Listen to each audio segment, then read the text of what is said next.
again, welcome. My name is Nia Evans, and I'm with Boston Ujima Project, and this is our next lecture in the Black Trust series, titled, what'd you say? Chuck Turner, yes. Thank you. In the Black Trust Chuck Turner Arts and Lecture Series, titled A Red, Black, and Green New Deal. And Esteban will, of course, talk about that in his talk, with Esteban Kelly and Joanne Petit-Frere. So the film that we just watched was Hair Wolf. I let the credits roll so that you could see a little bit of information about the film, but Joanne Petit-Frere is our featured artist tonight, and Joanne did the hair for that film, and so I don't know if that was noticeable.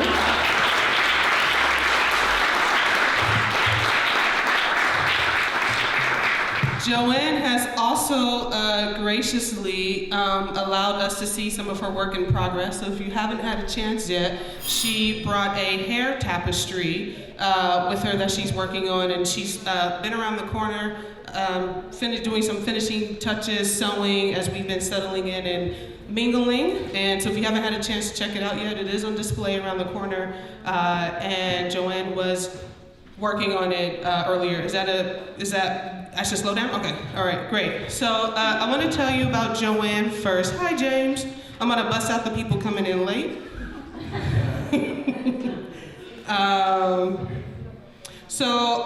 About Joanne Petit-Frere received her BA from the Fashion Institute of Technology. Her work was recently included in This Synthetic Moment, Replicant, curated by David Hart at Philip Martin Gallery in Los Angeles, California. Her work has been included in recent performances and exhibitions at MoMA PS1 in New York, New York, New Orleans Museum of Art in New Orleans, Louisiana, and the Ethelbert Cooper Gallery of African and African American Art at Harvard University, right up the street in Cambridge, Massachusetts.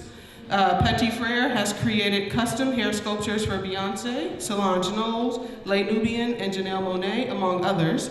Her work has been featured in publications such as Vogue, Vogue Italia, and Vogue Japan, The New Yorker, The Evening Standard, and Other Magazine and Cultured Magazine. And Petit-Frere lives and works in New York, New York. So we'll have an opportunity to chat with Joanne after Esteban's talk. There'll be a joint Q&A with both Esteban and Joanne. So think about any reflections, any questions from the film that you saw, and as I said, if you had a chance to look at the hair tapestry, and think about anything that you'd like to ask Joanne about or talk with Joanne about. As I said, my name is Nia Evans, and I'm with Boston Ujima Project. I am the director. I'd like to shout out my team really quickly. James, come on in. If you're late, you gotta be bold. You gotta be bold and late. So Jenny Jeffard, I forgot your last name for a minute, is our Business Alliance coach there by the door. Hi, Sierra, come on in. Speaking of Sierra, Sierra is our Arts and Cultural Organizing Fellow. That's Sierra Peters. Standing next to Sarah Jacks, who's our Communications Organizer. Next to her is Hendrix Berry, who was doing some consultation with us. She was our fund strategist at one point, and collaborates with us closely on our investor outreach.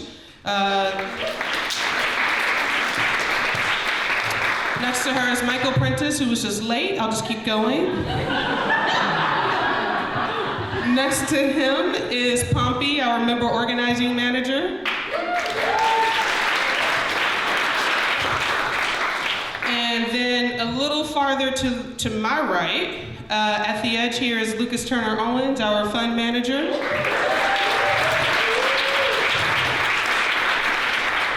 And sitting down wearing red is Stella, our fund intern. Wave, Stella. And next to Stella is Charles Wallace Thomas IV, who just finished his tenure with us as our fund associate.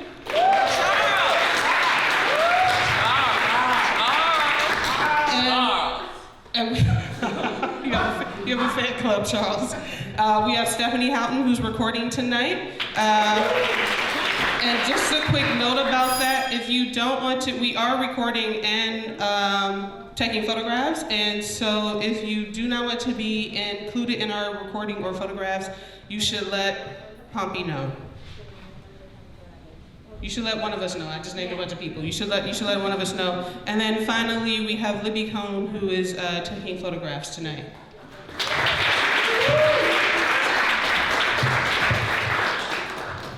So, hi Lena. For those of you who, hi Amethyst. For those of you who don't know what UGMA is, Boston UGMA Project is a community-controlled finance and investment ecosystem that is democratically run by Boston's working class communities of color. UGMA is Swahili for collective work and responsibility. We are counteracting years of disinvestment in our communities and filling in gaps in financing for our small businesses, first by bringing together actors from two creative sectors that are traditionally not often in conversation with each other, finance and organizing. And second, by experimenting with a cross-sector initiative that combines many solutions. Co-ops, community funds, buy local campaigns, alternative currencies that demonstrate a better way our communities can relate to and do business with each other, into an ecosystem where each model supports the other and provides greater impact, and the whole is more than the sum of its parts. We are doing this by bringing together activists, grassroots orgs, small businesses, investors, philanthropic foundations, and community members to create a multi-stakeholder, community-controlled investment fund where every UGMA member that lives in Boston proper has an equal vote on the businesses, real estate, and other community initiatives we will invest in that are not only owned by working class people of color, but also have positive social impact for working class people of color. And we are ensuring the success of our investments by supporting them with going out of our way to shop at those businesses, providing technical assistance, advocating for policies that support our communities, like paying a living wage, and implementing an anchor institution strategy that pushes large institutions to contract with our businesses, treat their workers justly, and give back to our communities, creating a cooperative economic infrastructure that allows us to meet our needs. You can check us out. Thank you, Gabriella.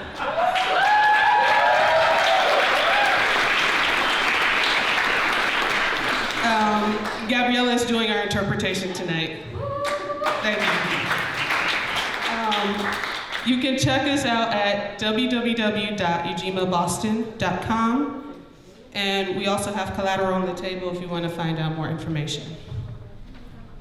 Next up, we have Esteban Kelly.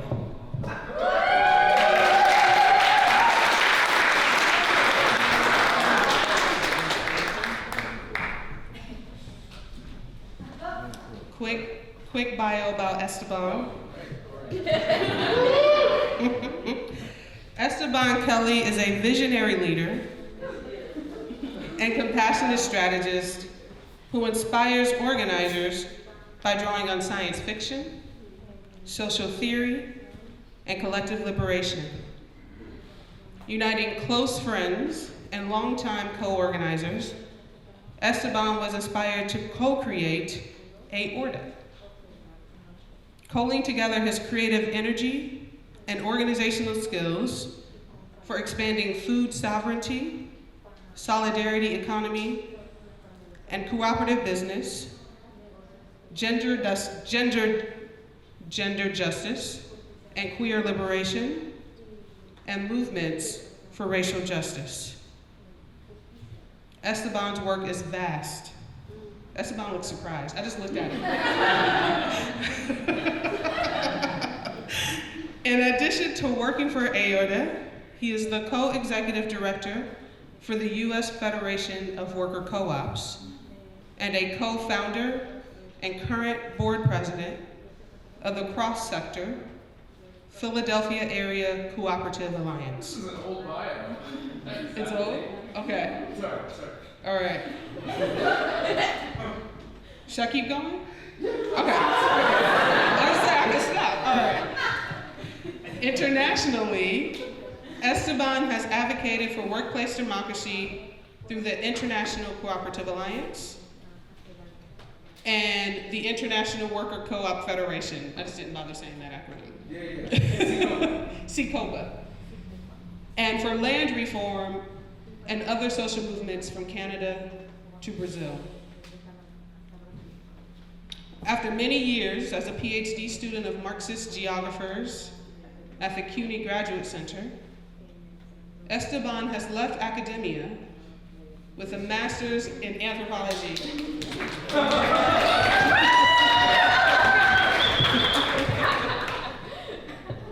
Most recently, Esteban worked as development director, that's all, right, and then staff director for the New Economy Coalition. Yeah. From 2009 to 2011, Esteban served as vice president of the US FWC and a board member of the Democracy at Work Institute and the US Solidarity Economy Network. He is also a previous director of education and training and board president of North American Students for Cooperation, where he was inducted into their Cooperative Hall of Fame in 2011. He currently serves on the board.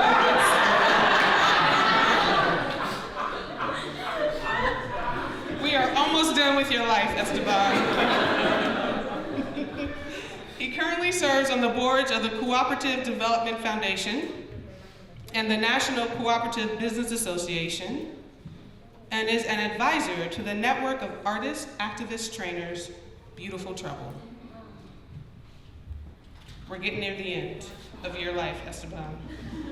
Firmly rooted in West Philly, Esteban's skills and analysis of transformative justice stem from his decade plus of organizing with the Philly Stands Up Collective. Similarly, Esteban worked through a major food co-op transition as a worker owner at Mariposa Food Co-op, where he co-founded its food justice and anti-racism working group and labored to institutionalize the Mariposa Staff Collective. In light of these efforts, Esteban became a mayoral appointee to the Philadelphia Food Policy Advisory Council and works to advance education, systemic thinking, and anti-oppression organizing into all of his food advocacy work. And in the true tradition of Black Don't Crack, there are two truths about Esteban. He's only 14 years old and has achieved all of this, and he is also 80 and doesn't look it. Welcome.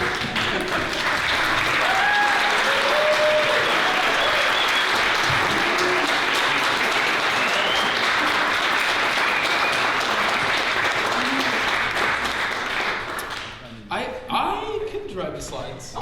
Hi everyone. Wow, that was very weird. I have two thoughts. One is that was a little bit like when people are singing happy birthday to you and you're just sitting there with nothing to do because like you can't join in on the song. It's to you. That's what that felt like. I also, the other response that I had was like, who is that? I want to meet that dude. Because it sounded like a stranger, but also a stranger with similar interests or something. Wow, that was strange. It's very good to be here. It's really nice to meet those of you who I haven't met yet. And it's also really humbling to share space with so many friends who are old and new here, and so many people who are my heroes, and that feels pretty awesome to be together. I'm also still kind of blown away at the hair from the film that we just saw. I hope, we need to give some more love to that moment. That was, thank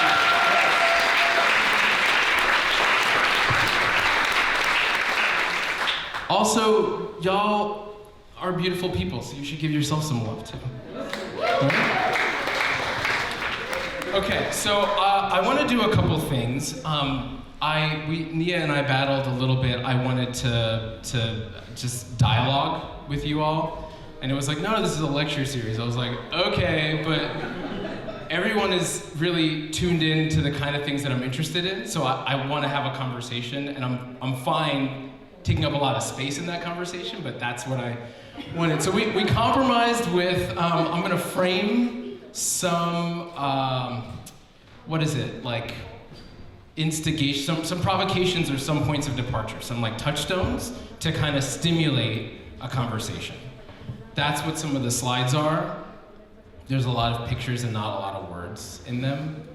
And then whether it's that we're talking to each other, that you're helping to educate me, or that we do some Q&A as a room, like not all necessarily directed at me and some of my perspective. I'm hoping we can get into some of that. What are the other caveats I have?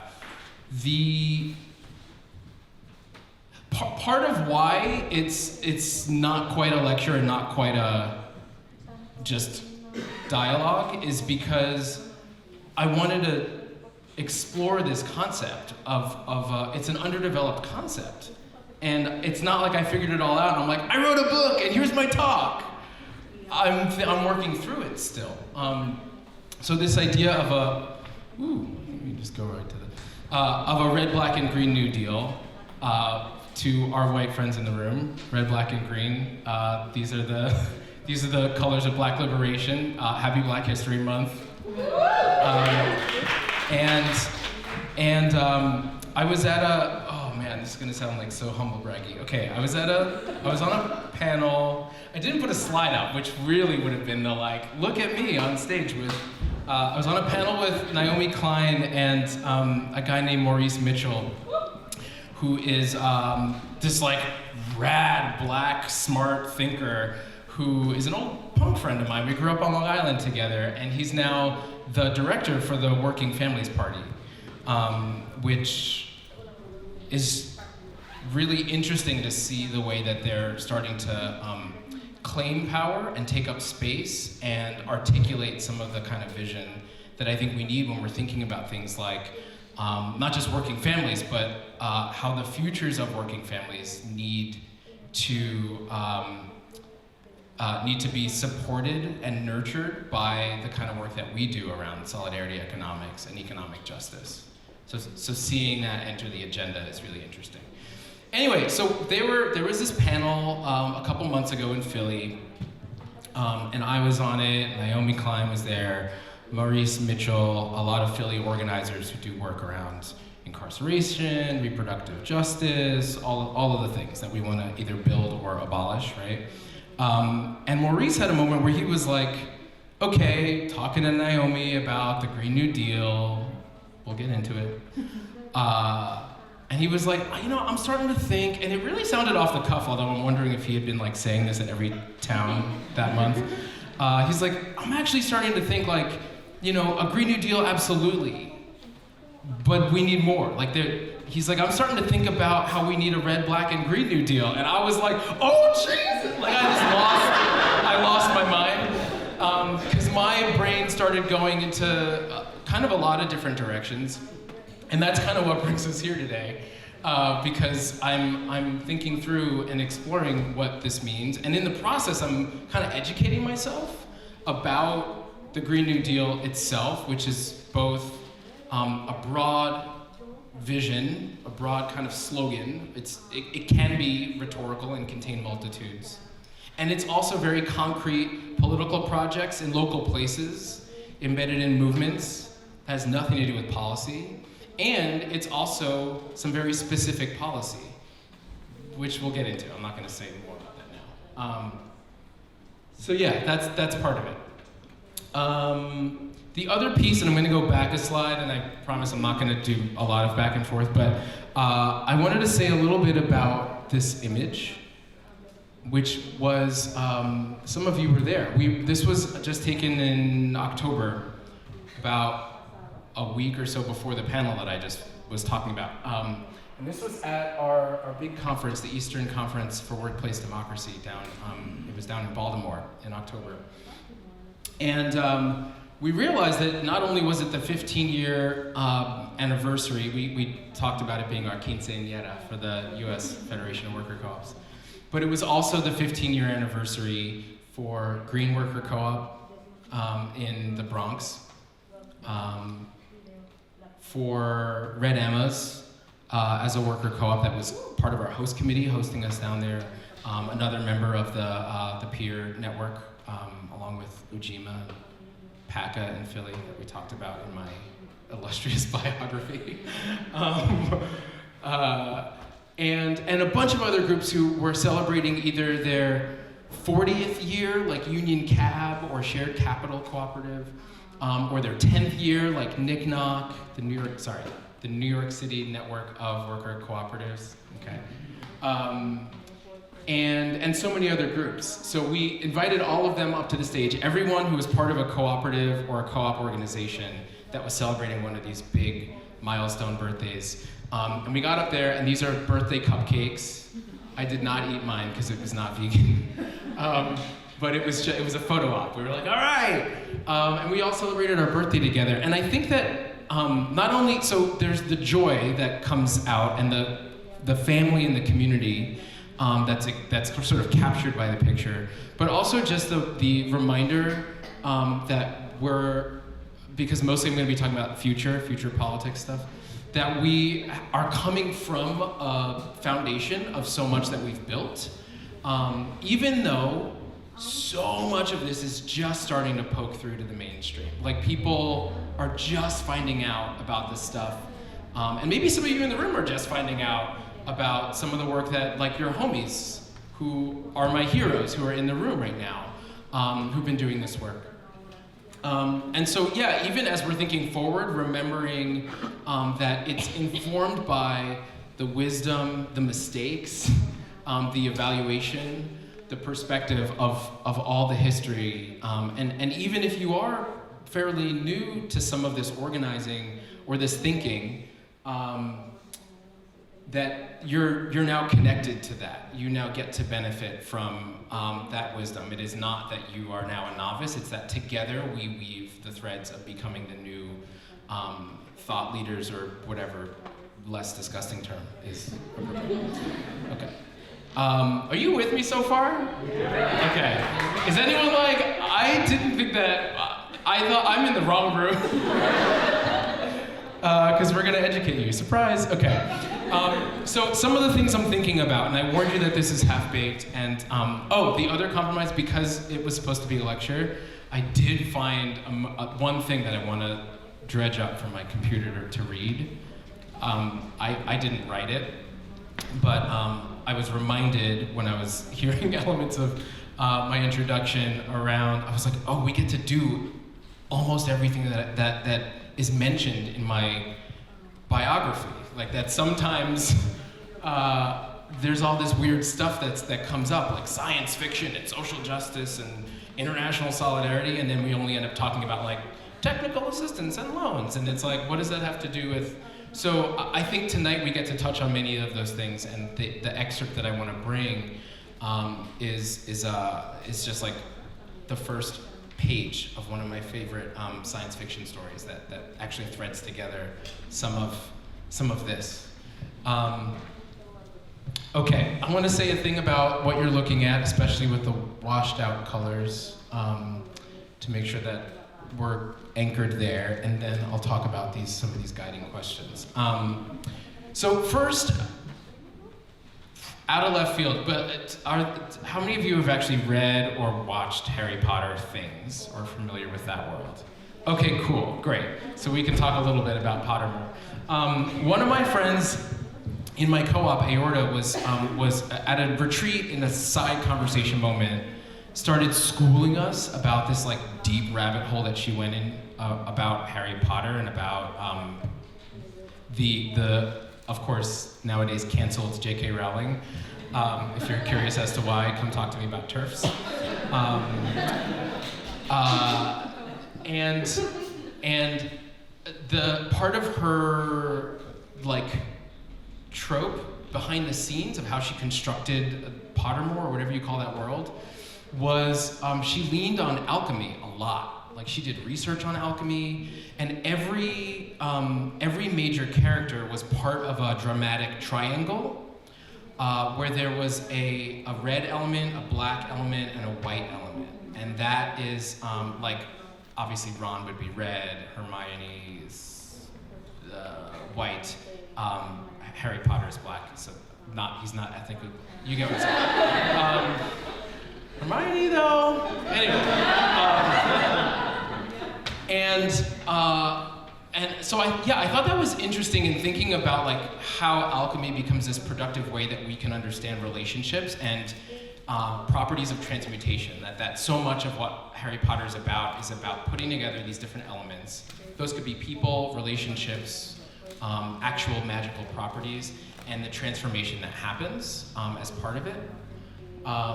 And I was thinking about that in terms of this weird alchemistic looking set of circles and the transformation that I'm envisioning when we put together black, that's a black circle on the left, green and red. And this is a Venn diagram, okay? All right, I just want to make sure we're on the same page, okay? And so some of the questions that are guiding me here. What values should drive the structure of our economy? It's one of them. Right, yeah, that's about like the principles underlying what we're envisioning. Who are the communities we need to be centering in building that new economy?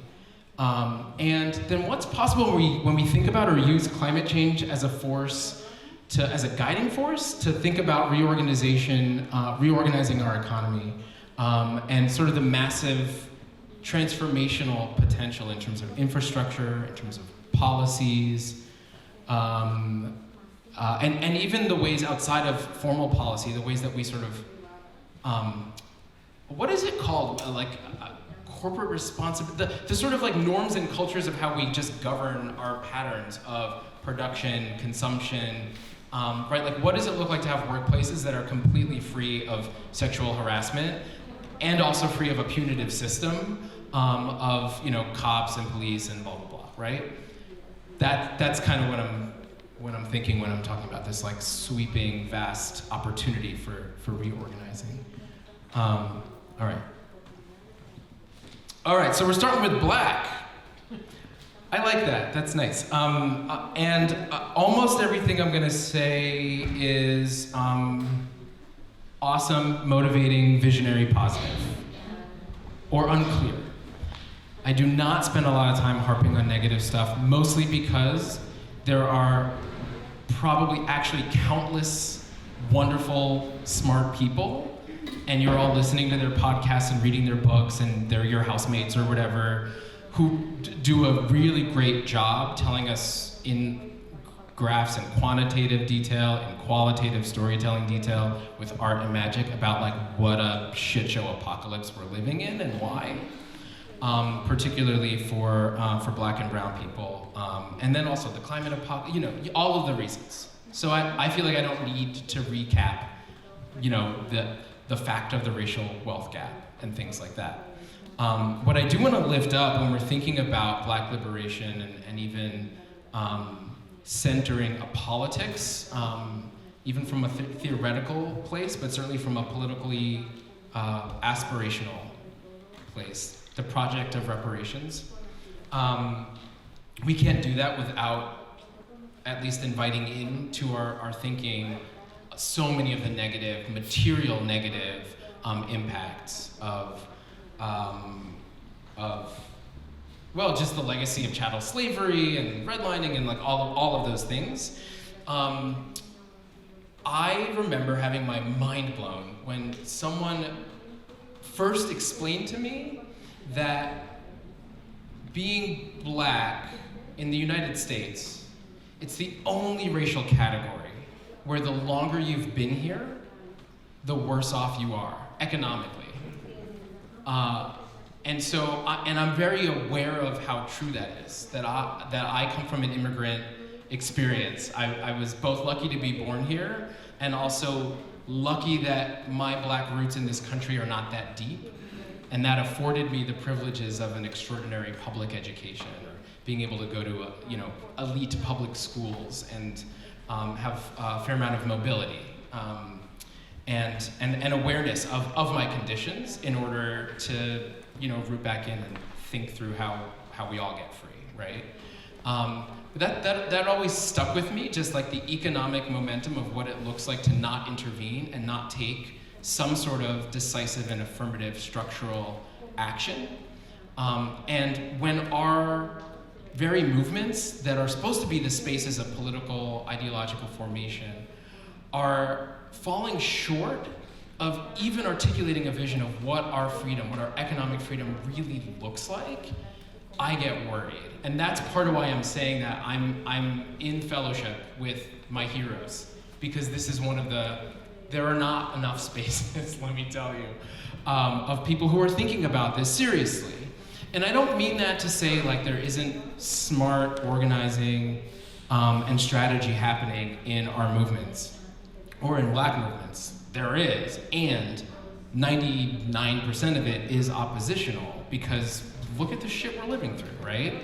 So understandably, but it does mean that 1% is precious, that our movements need us, and so that's why I'm pushing this conversation and hoping that we can be in conversation. Right, okay, so the other thing that I read recently is that, again, without any intervention, not only is there this racialized wealth gap, it's extraordinary. Where are we at now? It's like black families own like net $7,000 worth of wealth, and white families have like 112,000. What?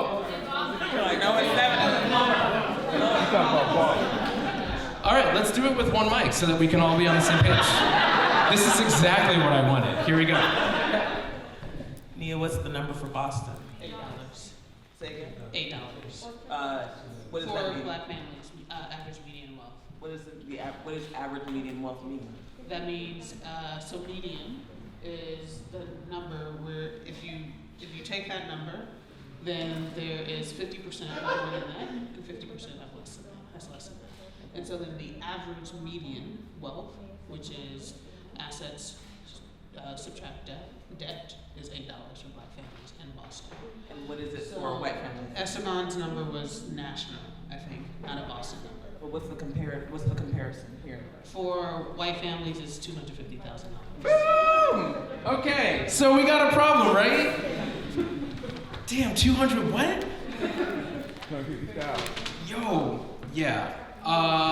Right. So it's more extreme here, let's say, than nationally overall. And I think that this is still probably pertains to Boston, but even nationally, not only is that trend going down, that the statistic that I just heard was that within 30 years, black families, that wealth will be down to 0. So, yeah, we have some work to do. And it's not enough to say, close the prison. Like, we need a project. We need a political project that actually gives us the means. Okay, you're on the same page, we know, okay. So that's part of that piece. Reparations. So this I pulled from the first edition of the policy platform for the Movement for Black Lives. Y'all are familiar with the Movement for Black Lives?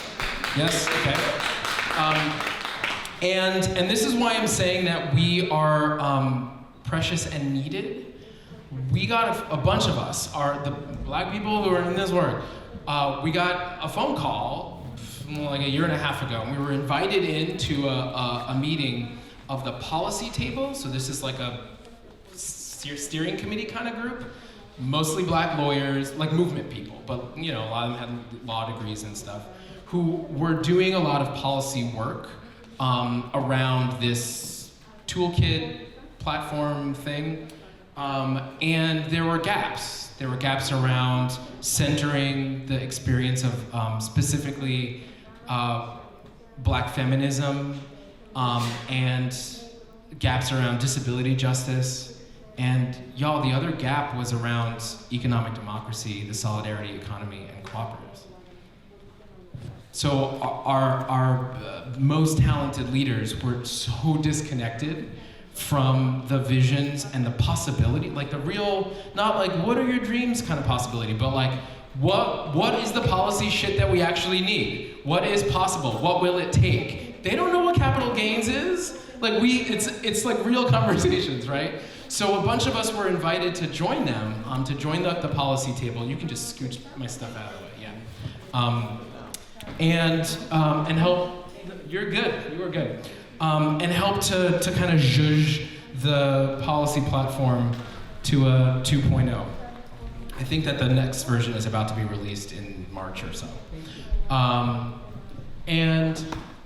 Right, so they broke it down. I think maybe like one of my last slides has the full list of the 8 of the different buckets that were there.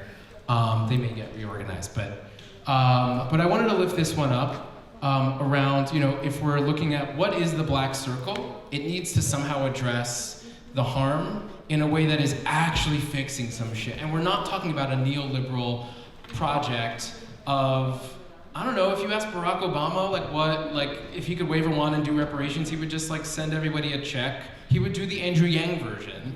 He'd send everybody a check and everyone would go to Target and then we would still be, 100 years later, we'd be back in the same situation. So it is a deeper thing that's actually contending with settler colonialism, chattel slavery, and the appropriation and theft of material and also cultural wealth from our people. I mean, literally, the film, right? This is like an apt introduction.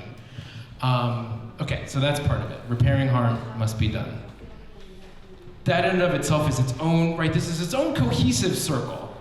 There's a whole world of people who talk to each other, who organize, who advocate for certain things around black liberation, around reparations, everything else related to that.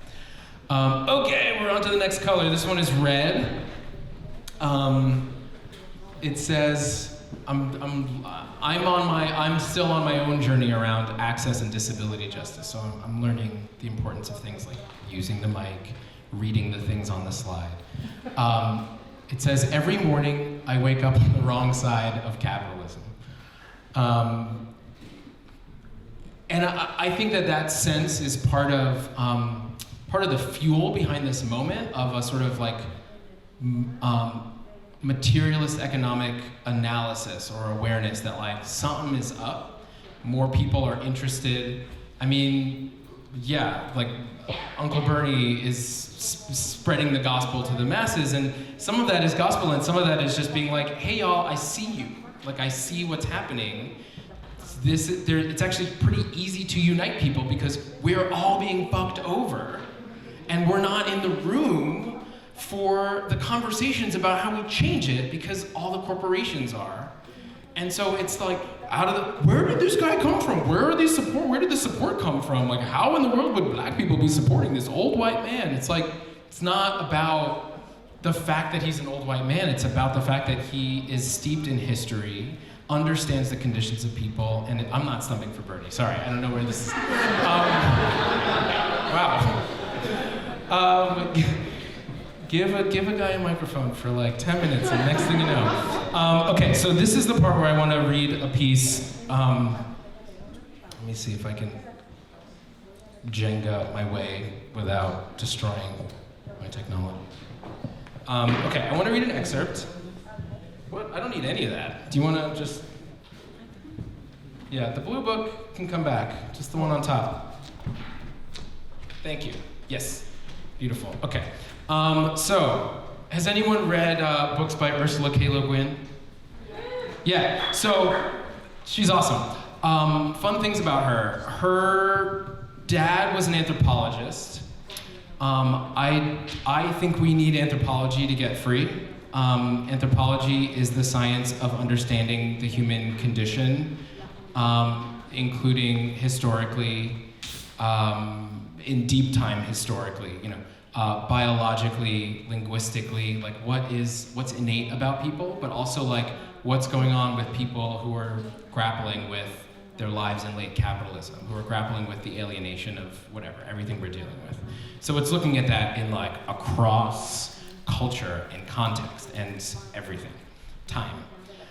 So her dad was an anthropologist named Albert Kroeber, who was like one of these like white guys who kind of founded anthropology as a discipline in the world and in the United States, and that's what the K is in her, it's not her middle name, that was her maiden name, Ms. Kroeber.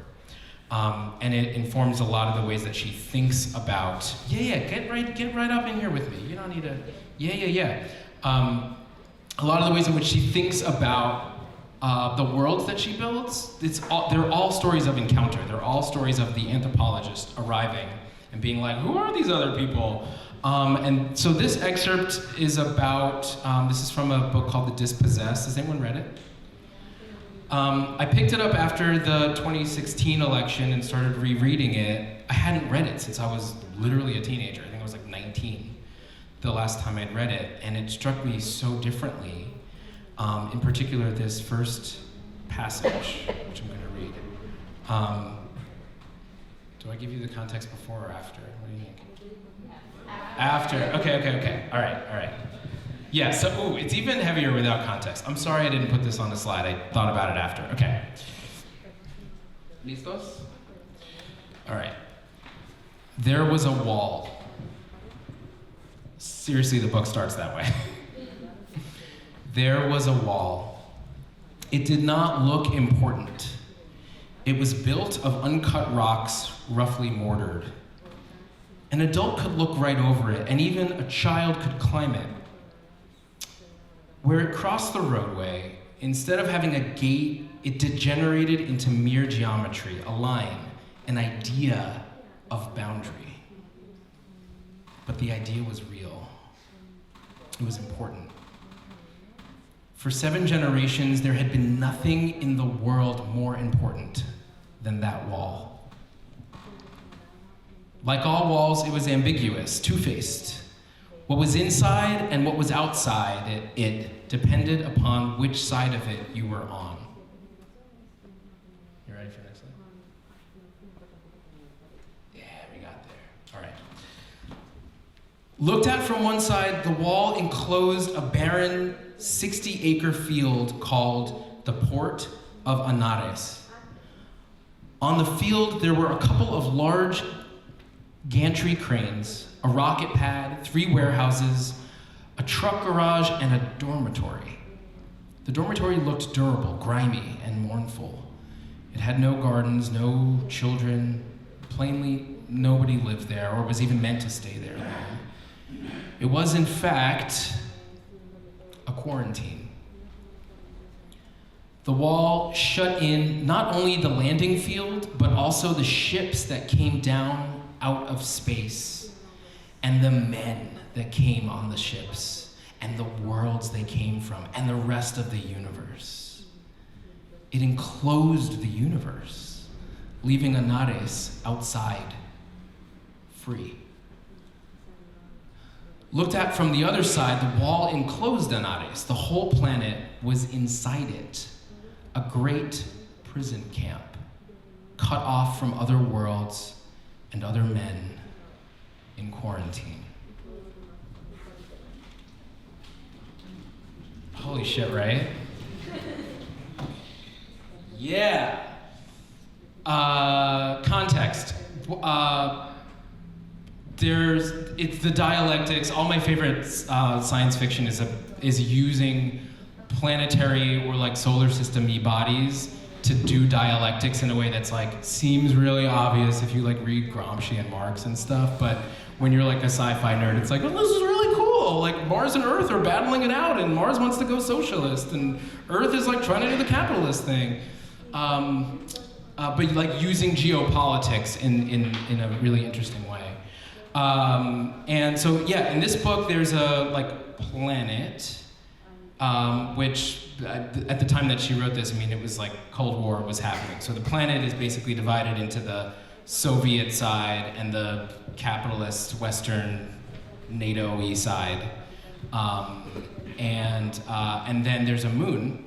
And basically, it's this wonderful anarchist lady wrote all these like great theories, and people ended up colonizing without displacement the moon and turning it into this anarchist colony. And then everyone back on the Earth-like planet was like, I mean, we're not gonna. How about we don't need to crush your revolution? Just everyone go. Just go if that's what you want to do, and we're shutting you off. And so this starts with the wall around which those worlds cut ties, and they completely lost communication and everything with each other. So the story starts. There's this anarchist moon, and somebody from there who, because of science as like a universally valuable thing, is invited to Earth and given like a Nobel Prize kind of thing, and then is like, y'all's political economy is fucked up. But then we also learned that it's not enough to have, the like red socialist, anarchist, whatever, planet, moon, whatever, on its own and separated. That A, they're struggling, and B, there are even more people, most people are back on the home planet and they're not free. So it's part of why I don't think it's enough to have eco-socialism in the sort of like apartheid, like, yay, Barcelona's really free and they like have amazing municipalist policy, and the rest of us we've got black people in Boston who are living on $8 of net wealth because of all the debt and shitty wages, and we don't own the housing here, the white people do, right? Okay. You know who this guy is? Who's Jeremy Corbyn? Only a couple people knew. Come tell me, who's Jeremy Corbyn? Is that Hendrix? Was that you? Oh. Yeah, do you want to say? He was the leader of the British Labour Party up until this last election when he lost to Boris Johnson. Yeah. I don't know if the replacement's happened yet. If it has, I haven't heard, and I'm fairly addicted to news, so maybe I would know, but maybe I wouldn't. I don't know. Yeah, so he's the leader of the Labour Party, and which used to be the same party that literally Tony Blair was in that same party, right? And it moved like pretty extremely to an actual left politics. And so, yeah, I don't know why I put Jeremy Corbyn. I think I was just thinking of like a way of representing a kind of capital P politics of what is that red circle? Like, what does it look like to have, yeah, what? I think he put out like the manifesto for the block party like a couple years ago. Yeah. I mean, all the people that we support do. But yeah, totally. And they're doing some cool stuff. Where did the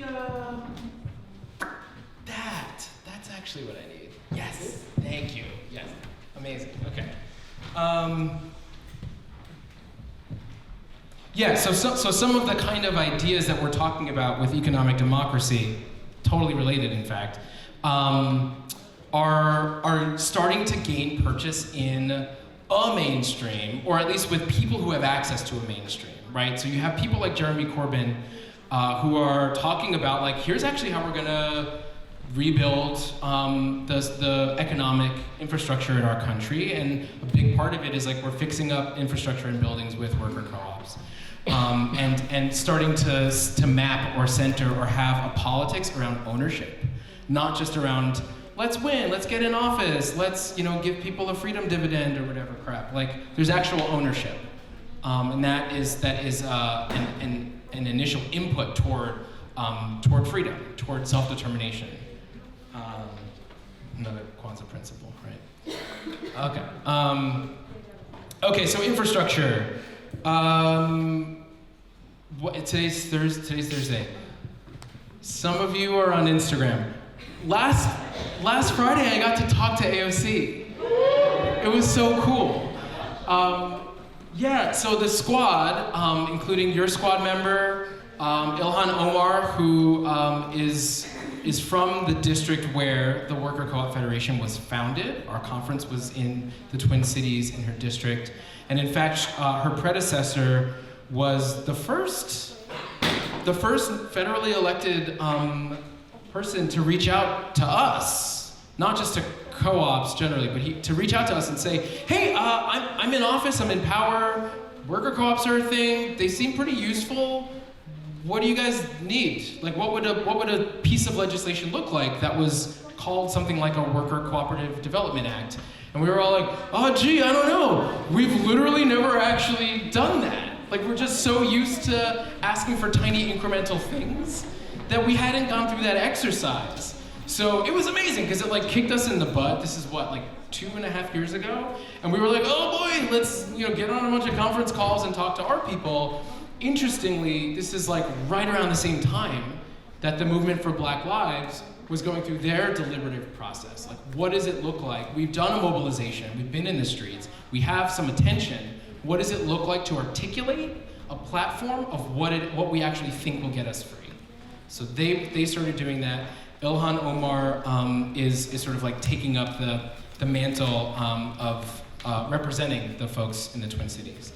Who am I missing? Oh yeah, Rashida Tlaib. You guys, Rashida Tlaib, we brought a member from her district in Detroit with us on our first ever, why had this not happened before? Our first ever Hike the Hill Day, which was in October, right before the Eastern Conference for Workplace Democracy. We just met up in Baltimore they have their own Penn Station. I know, right? Sorry, that was for like the 3 New Yorkers in the audience. Hi. And we just like took a commuter train down to DC for like $8 a pop, and then we walked 4 blocks over to Congress. We met with a bunch of staffers. All the meetings went well. It's not that hard to talk to Republicans. You just show up and talk about small business and worker ownership and economic development, and like half of the stuff that we say is fine. We just don't talk about like the urban things and the liberation, and I don't give the talk that I have with you guys to them. But they're like, oh, this is all right, bipartisan. And the thing is that it is. This is like, right, so it's so interesting. It's the circle thing where if you go far enough, you're back, the beginning and end kind of kiss each other. And in some ways, the work that we're doing seems like the most radical, powerful thing. Like, you talk to movement homies and they're like, y'all are doing what? And they're like mind blown, because it's so much more radical than just saying we want rent control. We're like, no, we want to own all this shit. And we want tax breaks for us. And so that's possible? We were just saying give fewer taxes to pharmaceuticals. You're saying that maybe we could just get the tax breaks? And we're like, yes. At a certain point, it meets right back to the most radical things also become these very palatable things that are not part of a traditional left-right political sort of construct. Okay, so AOC, who gets to boast that she has, I think, probably the most worker co-ops in her, certainly the most worker owners in her district out of anyone else in Congress. I don't know if she knows that, but her staff do, because we told them. Oh right, sorry, Rashida Tlaib, y'all, it's been a long day. Rashida Tlaib, claim to fame, we met with her, and she joined the Congressional Co-op Business Caucus the next day, y'all. Yeah. Like, all it took was getting on a train. So like, we can do this. People are very attentively listening to what we want. It is worth it for us to spend the time to figure out what we want. And not just like, what would be nice, but like, what will work? Why do we want it? Like, are we just saying the things that whoever hired us at our last radical job said are the things we want, or have we really thought through it ourselves, right? Because that's a moment I had. When we heard from Keith Ellison from Minneapolis, and he was like, all right, what do you guys want in this thing? And we're like, I don't know, procurement and remove this tax barrier thing. And then Bernie Sanders was like, oh, that's what you guys asked for? I just told them to put $500 million into worker ownerships in all 50 states. We want worker ownership centers everywhere. And we're like, oh shit, like your thing is way more radical. But it's like it hadn't even occurred to us, right? So, I mean, it really is incumbent on us to start to flex. The thing that AOC was speaking about, maybe not in this picture, but later on, is it on the next slide or should I go back? Actually, yeah. The thing she was speaking about was the Green New Deal for housing, for public housing, for housing. Do you guys know what I'm talking about? No. Okay, so a lot of yeses and a few no, some loud no's. I got you. Okay. So, so she worked on the Green New Deal, released that with Senator Markley, and then a guy, one of the co-authors of this book. I want to shout out all of them. Alyssa, a lot of you know Kate Aronoff, yeah? She's a journalist now. She used to work for the New Economy Coalition. We overlapped for like a month working there. Thea Rio Francos, who's Argentinian Jewish awesome socialist professor down in Providence.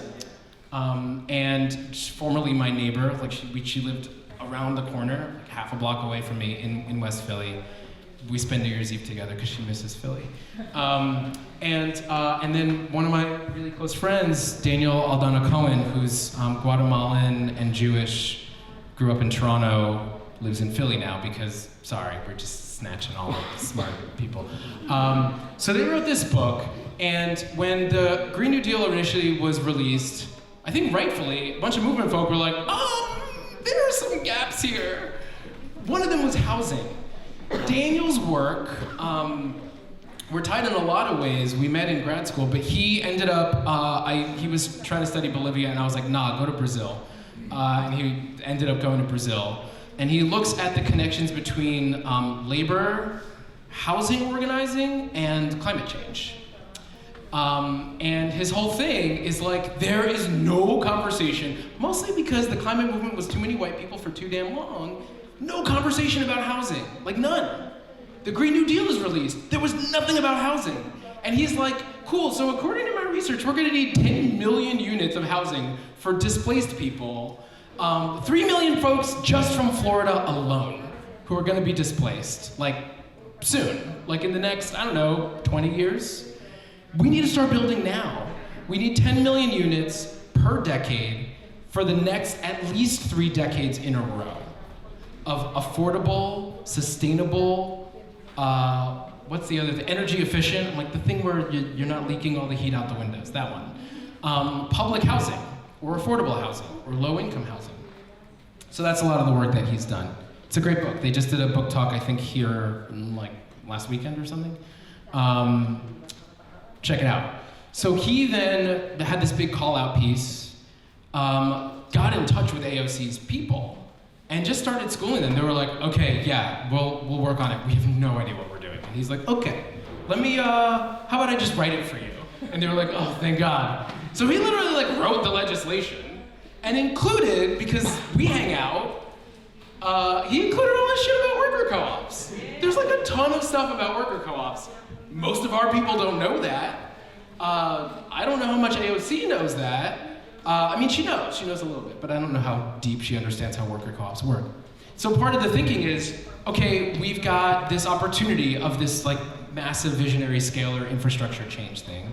What would it look like to say, yeah, there's big commercial buildings, probably those are union contracts, but what about small homeowners who aren't, you don't have the capital to hire union folks, and there isn't even, that's like cajillions of jobs to go in and weatherize or fix up small homes. So what would it look like for all of that to be organized by worker co-op, to have a whole market demand that's structured in, and so that's now in the plan. It's like, yes, we need to get all of our buildings up to code, energy efficient, solar panels, all of that stuff, and there's a whole labor and procurement pipeline that's tied to worker co-ops. They also said, we're not gonna stop there. There's a bunch of people living in these low-income housing co-ops. They have volatile wages, all of the problems of the capitalist job employment situations. They're like, how about we organize them into worker co-ops so they can go out and work, and that's a great opportunity that we say, you are people who we have a touch point with, because of the bureaucracy of, you know, the housing system or whatever, how about we roll up our sleeves instead of putting it on them and help them and finance them to get organized into worker co-ops? That's pretty cool. I hadn't heard any of us talk about that. Thank you, Daniel. So that's not part of the legislation. We should be supporting it. So there's a green circle, just an example of like the kind of scale.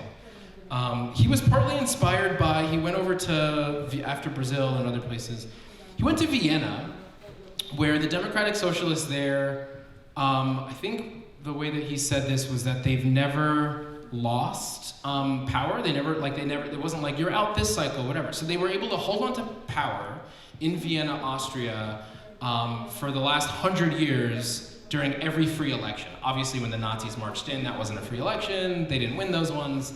But all the other times they did. And so part of that was like this great template of like a blueprint of what does it look like to have rad, awesome, affordable housing. Like super awesome, super sustainable, super affordable, long term, like not cheap, sold to a developer, whatever the stupid way that Americans do it, right? So he's like, this is the blueprint. This is like, we don't even need to reinvent it. Like they figured this shit out in Vienna. I didn't know that. What, like our thing is like, I don't know, Montreal and Barcelona are woke. Like we don't think about Austria. Anyway, so there's a lot contained by that green circle that Merritt's looking at. Okay, so we're back to our alchemy, Harry Potter, a red, black, and green New Deal. What would it look like to put all of those things together? Oh, sorry. First, what does it look like to not put all the things together? Y'all, it looks like we get eco-socialism without the black people and community, right? Without our liberation being part of it. It looks like we get black Marxism that's not tied into the productive power of a fully transformational infrastructural project of something like a Green New Deal mindset. It looks like we get, I don't know, just like local black-owned businesses and B Corps, if we're looking at this like green and black without the red, without the structural, material, ownership component. We gotta put all that shit together for getting free. That's, you know, my thesis. Okay. So then what's another way of thinking about the core essential elements? I guess I'm going back to Harry Potter maybe.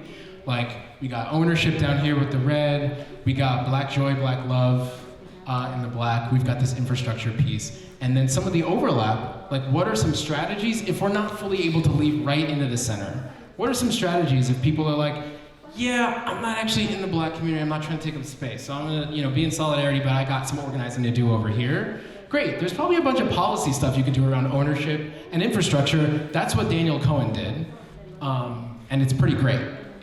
So obviously there's like a megaphone around like black folks dealing with the climate apocalypse. You see stuff that like the Dream Defenders are doing. You see, there's like a million examples of cool things happening. And then we've got just like some solidarity, good old fashioned. I don't know, is there like a clip art of people like high-fiving in the air? I feel like that's what I want. Okay. Oh, should I pause for questions there? Yeah, let's pause for questions there so far about just making sure we're on the same page. And then we'll get into the reparations stuff. Yeah. Well, just you mentioned something really fast that it seems like deserves more consideration. The how. Like how, if we can't jump right into the center, then what are practical working ways, necessary ways that can't be overlooked to move through these circles, to learn to move through these circles. So I was thinking black trust, and I was thinking unlearning racism and misogyny. Because there's otherwise it's just language. Like I can't get over how it cannot be stressed enough that it's not a given that just because we are in certain spaces that we magically like melt off the racist and misogynist ways that we have learned to deal with black and brown people. So that doesn't get unlearned without targeted, focused, trained, observed, intentional work to move through these circles with authenticity. So can you talk a little bit more about the how?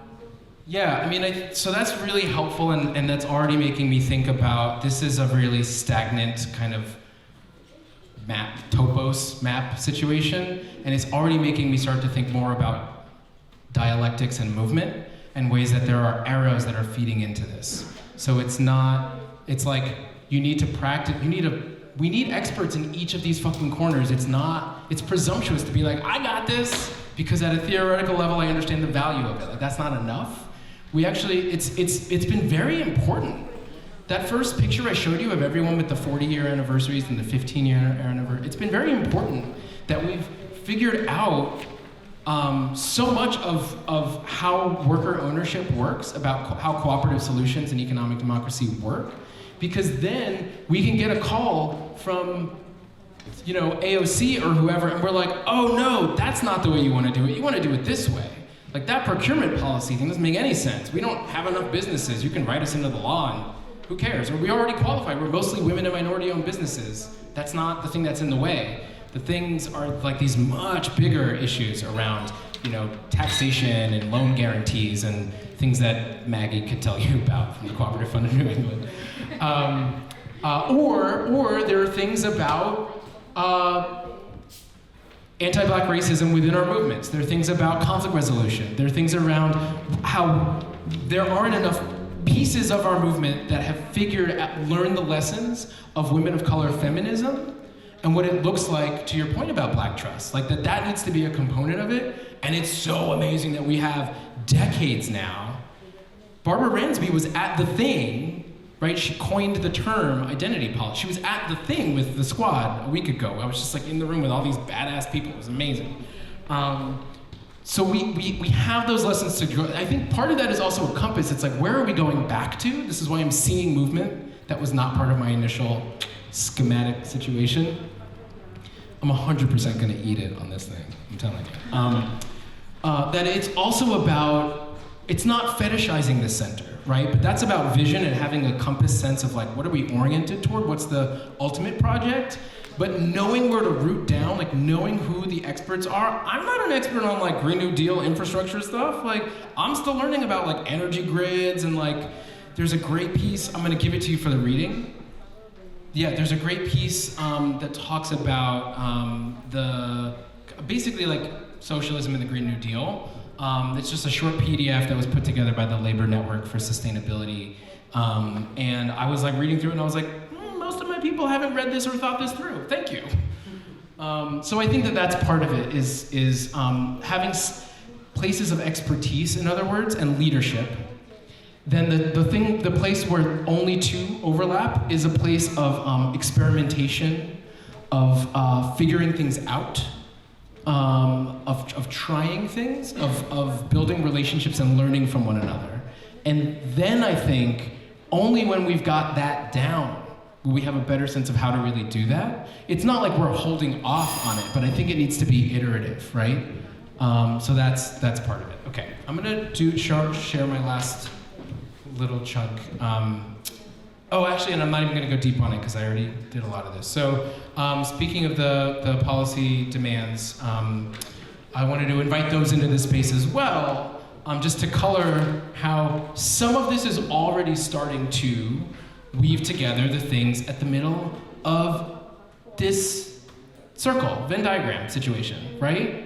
So this is a great first draft. We're talking about fucking reparations, ending the war on Black people, political power. Like, what does that really look like? Enfranchisement, including for returning citizens, community control, OBS, economic justice. I think the divest invest thing needs a little bit of reframing. We talked about that a bunch at the M4BL retreat, but we're refining it. They're including stuff around fossil fuels, prisons, surveillance, police, right? Corporations, caging. So there's a lot of ways in which that's helpful. I think it's another thing that merits spending more time with in a study group kind of setting. And then the questions that I'm like leaving you with.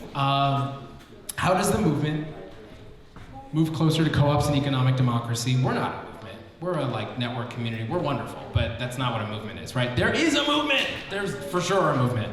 How does the movement move closer to co-ops and economic democracy? What would it take for that to happen? I think that's a productive question. How do co-ops move closer to the movement? Also a productive question. we were certainly not there 3-4 years ago, and it's been like a really healthy, productive whiplash to be like, oh shit, like we have Rashida Tlaib being like, I'm signing on to the co-op caucus, I'm like joining the things. We've got AOC introducing legislation we've got Bernie being like, put $500 million toward the, right? Like all of the things that are happening, that's really interesting. What can you or your solidarity economy ecosystem do to advance this area? And what do we need in order to come together? Like what's it gonna take to get to a larger scale? Whether that's through networks like the Worker Co-op Federation or other large co-op sector actors, other solidarity economy groups, in order to advance this work. That's pretty much it. Oh, right, that was the thing I was gonna say. No, we can skip that. Great, hooray!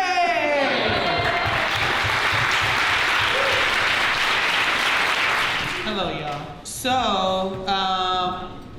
thank you, Esteban. Yeah.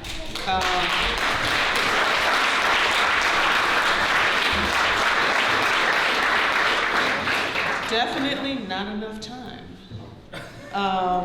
So we got to figure that part out. Particularly, I would say with the questions that you're leaving us with. And unfortunately, we don't have a lot of extra time tonight to dig into those questions. That's what would be ideal, I would say. But my understanding is there's an event happening here after hours. And I'm looking at Richard Taylor, who's on his phone, who I just want to shout out because this is his space.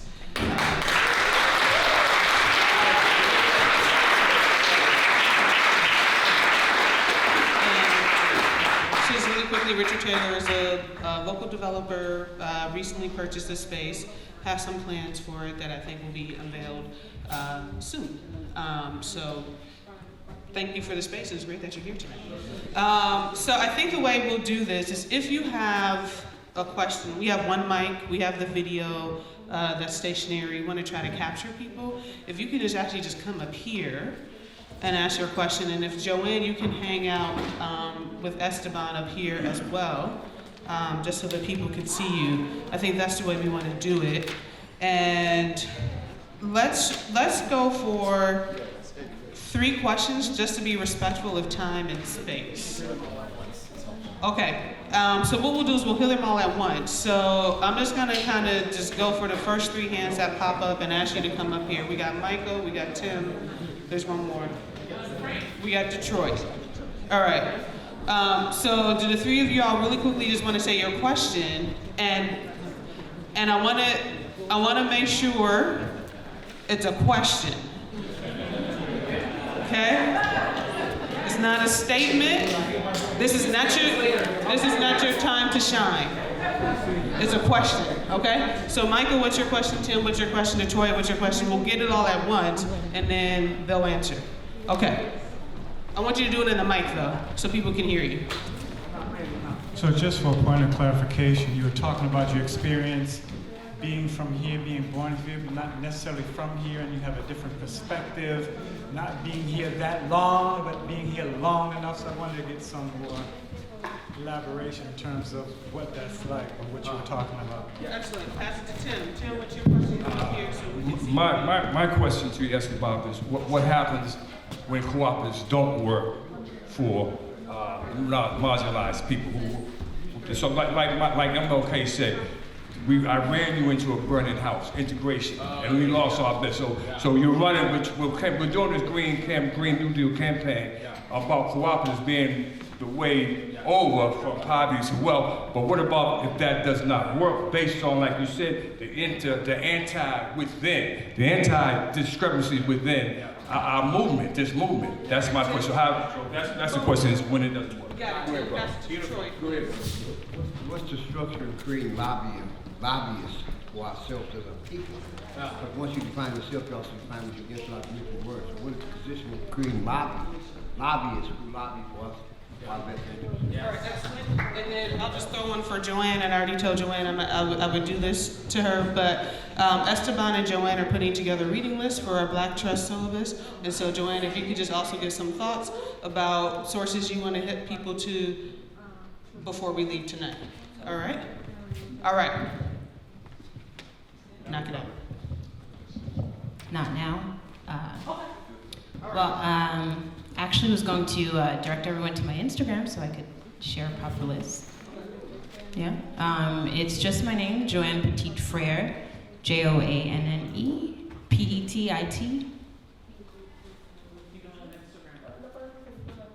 Get your life.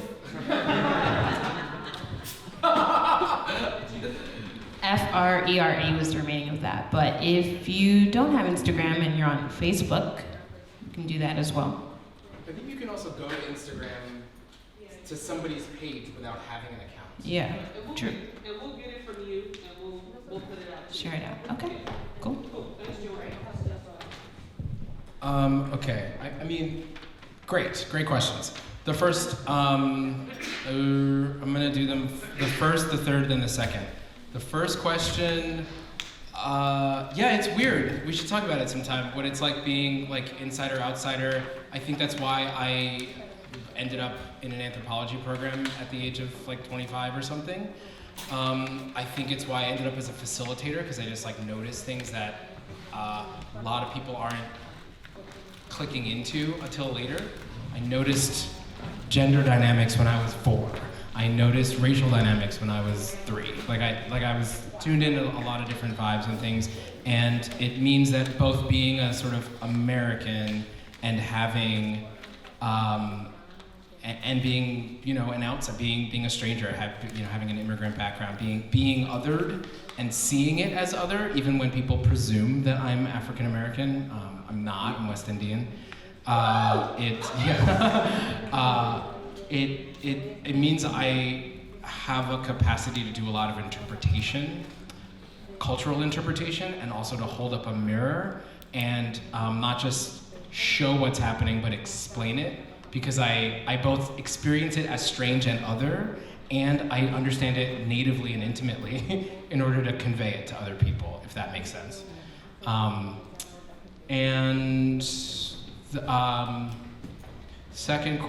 third question, wait, that was the first. The third question, oh right, around organizing.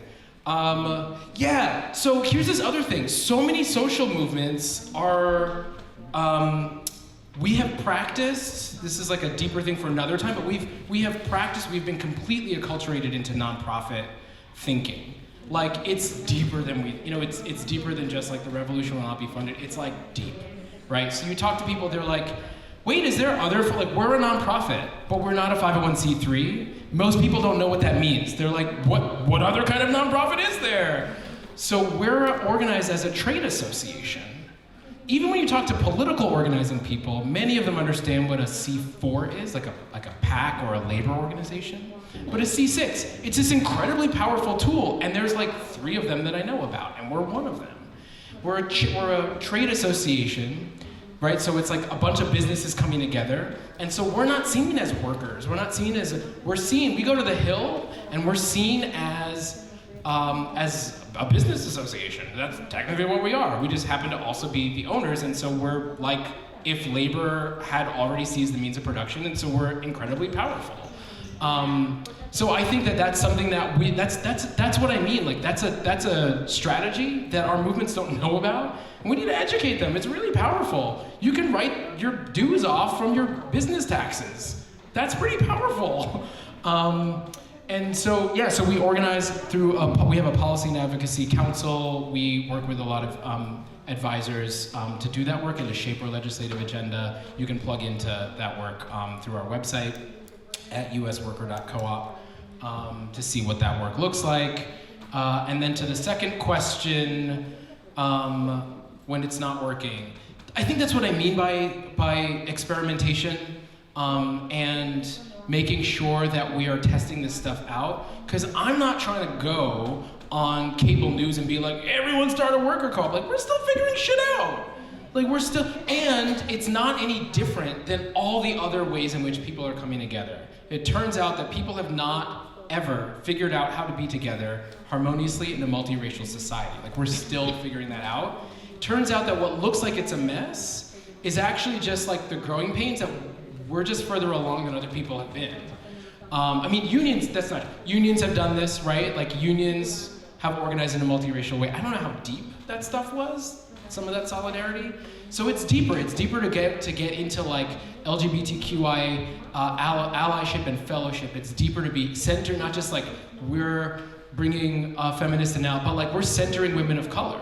We're centering indigenous people and traditions in the work. We're figuring that stuff out in terms of group dynamics. And in the process, we're giving parents, young people, elders, neighbors, skills around mediation, around facilitation, around how to organize. So the next time a fucking nor'easter comes through, there are a bunch of people who have some skills to like run a community meeting and like set up an agenda. So I think that those skills, I think it's overly simplistic to sort of like point at something that is cooperative or collective and be like, well, it's actually falls short of our ideals. And it means that it's not working or it's broken. Now, on the other side, there are business things that are not working. That is because we are penalized at almost every step of the way, where traditional businesses get incentives. Fortune 500 companies don't even pay taxes. So I think there's a lot of other things that could be solved, partially through policy, partially through organizing, partially by being connected. And if we're not connected, if we're not, for example, like we only have like 40% of the worker co-ops in this country in our membership. That makes us weaker. Somebody has the solution to your problem, and you're not hearing about it, either because they're not members or you're not members, and we're not able to connect those dots, therefore, right? So I hear you, and we're short on time, so I'm just gonna do my New York thing. But that's it. I think, obviously it's deeper, but that's what we have time for. Thank you. Let's keep the conversation going. This is great.